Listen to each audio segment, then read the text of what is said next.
नमस्कार दोस्तों। आज एक बहुत ही इंटरेस्टिंग टॉपिक पे हम डिस्कस करेंगे जिसका नाम है ग्लोमस ट्यूमर।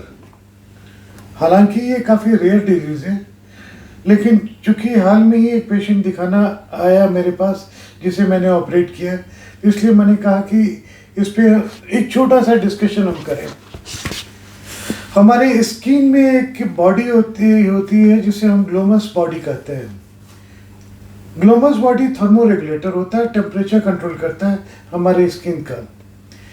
ग्लोमस बॉडी हमारे हाथों में और पैरों में सबसे ज़्यादा होता है, इसलिए हमें हाथ और पैर में ठंड ज़्यादा महसूस होता है। जो इसका ट्यूमर होता है उसे ग्लोमस ट्यूमर कहा जाता है। ग्लोमस ट्यूमर वैसे तो फोरआर्म में भी हो सकता है, रिस्ट में भी हो सकता है, हैंड में भी हो सकता है, फिट में भी हो सकता है, लेकिन सबसे कॉमनली 75% हाथ में होता है और 50% नेल्स के नीचे होता है।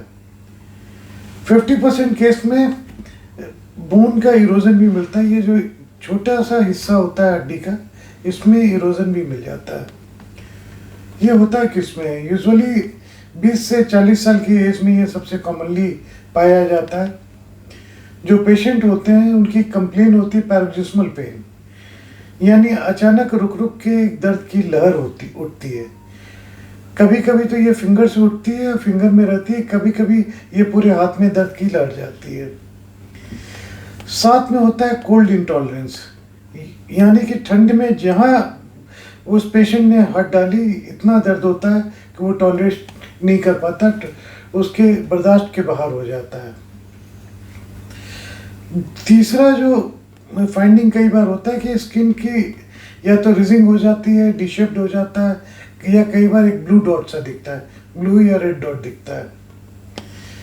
ग्लोमस ट्यूमर जो होता है एक बेनाइन ट्यूमर होता है। बेनाइन ट्यूमर का मतलब होता है कि वो एक ही जगह पे होता है, ये फैलता नहीं है।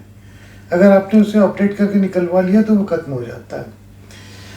ये ब्लूइश कलर का होता है और ये मोस्टली नाखून के नीचे पाया जाता है।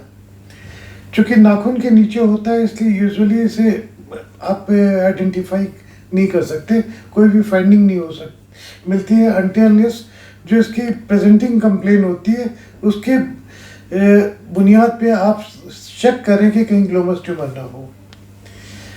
टच करेंगे आप फिंगर में तो काफ़ी ज़्यादा पेन होगा। कभी कभी ब्लूइश डिस्कलरेशन दिख जाता है, एक डॉट होता है जो दिखता है कि ये इस नेल में इसके नीचे है।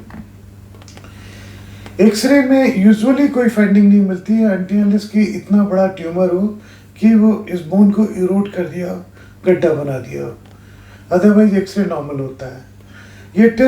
ये सिर्फ हमें पता चलता है एमआरआई से। जब एमआरआई हम करते हैं तो उसमें ये ट्यूमर बहुत क्लियर दिखता है।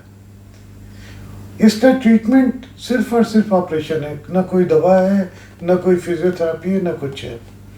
ये ऑपरेट करके निकालना होता है, निकाल के इसकी बायोप्सी हम करवाते हैं। जो इन मास ऐसे एक्सरसाइज हम करते हैं, चूँकि ये नेल बेड में होता है, नेल के नीचे होता है नेल बेड, उसमें होता है, तो कई बार वहाँ पे चूँकि गड्ढा हो जाता है या वो डिफॉर्म्ड हो जाता है, तो जो नेल्स आते हैं वो प्रॉपर शेप में नहीं आते। वो या तो ब्रोकन आएंगे या इरोडेड आएंगे या कर्व्ड आएंगे, ये प्रॉब्लम होती है। तो कई बार जब गड्ढा ज़्यादा होता है तो उसमें ऑटोलोगस फैट ग्राफ्टिंग करनी पड़ती है उस गड्ढे को ख़त्म करने के लिए। इस टॉपिक पे बस इतना ही। अगली बार फिर हम मिलते हैं एक नए किसी टॉपिक के साथ। नमस्कार।